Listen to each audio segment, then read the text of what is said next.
Today I'm going to show you my SciOp research folder. So this is going to be my title page. And then we're going to turn to page 2. And this is going to be our lesson preparation. So what we have here is our objectives and how they to make them student friendly. And then our higher order verbs. So here we have a list of those. We also have our labels. And these are for us to have meaningful activities that can be integrated into our lessons. And of course, we have this as a checklist for our lesson plans. On our next page, we have building background knowledge. And first, we have our bridge analogy, and that represents our ELL readers and our ESL students. And us as teachers need to have the correct content for our students' prior knowledge and our backgrounds for new content that we will be teaching. These strips right here, these will help us make those critical connections between our prior knowledge and new content. This will help us in that. And then, of course, we have our academic vocabulary and building our background.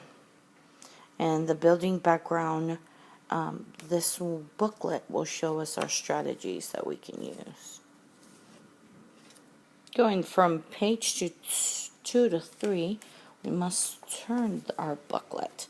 And this is our comprehensive input. And these are just our reminders on mainly just speech. When teaching an ELL, just remember these and remember how to speak slowly. And these are techniques that we can incorporate in our lesson plan in order to have the content of the concepts clear for our ELL student. Now from page 3, we're going to open up our booklet, and that'll show us 4, 5, and 6. So first we're going to start with page 4, which is our strategies. And of course this has the verbal scaffolding technique in our ESL strategy packet, which has different strategies that we can use for our students. Now from page 4 to 5, we have interactions. Our first picture is showing us our frequent opportunities for interactions and used carefully planning on our grouping configurations. This also shows us that, of course, we have to provide enough time for students to respond and, of course, avoid interruptions. And also allow for additional time to complete tasks and, of course, be patient and understanding. And then we have our booklet of interactions, and this gives us some interactions, and, of course, our grouping. Of course, after our interactions and our grouping, we go on to practice and applications.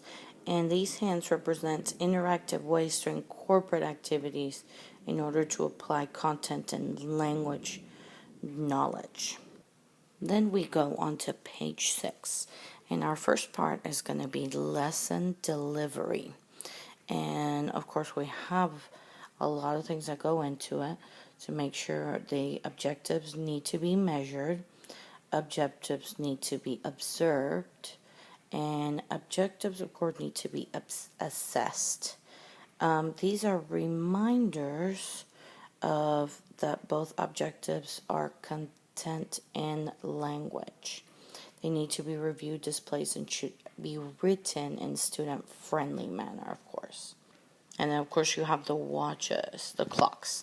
And these cutouts reminds us that we need to engage our students in academic learning, allocated subjects, and skill time. But most of the lesson time, 90 to 100%, should include engaged time where students are actively participating in the learning process. And of course, always pacing your lesson, because that is huge.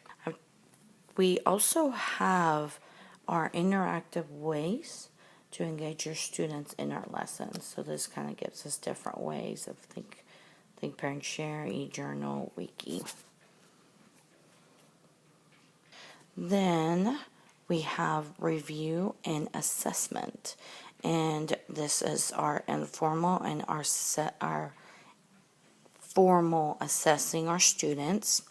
And then we have the clouds and the oval, and they represent how you can review key vocabulary. Once we have finished page 6, we will be closing it, and then we will hit to page 7. So this is the back of our booklet, and this gives us our ELPs.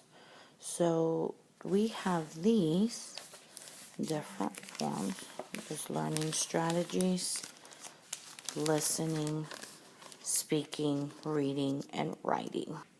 After writing, we are going to have our ELPS, our ELPS TELPAS, and this is a great resource for ESL and bilingual teachers. And after our TELPAS, we have our effective questioning, and of course this is very helpful for our verb objectives. And our last item is our ELL Starter Kit. It's an excellent resource that we can use with our ELL students. And this is the last page, and that is our resource folder, SciOp. Thank you.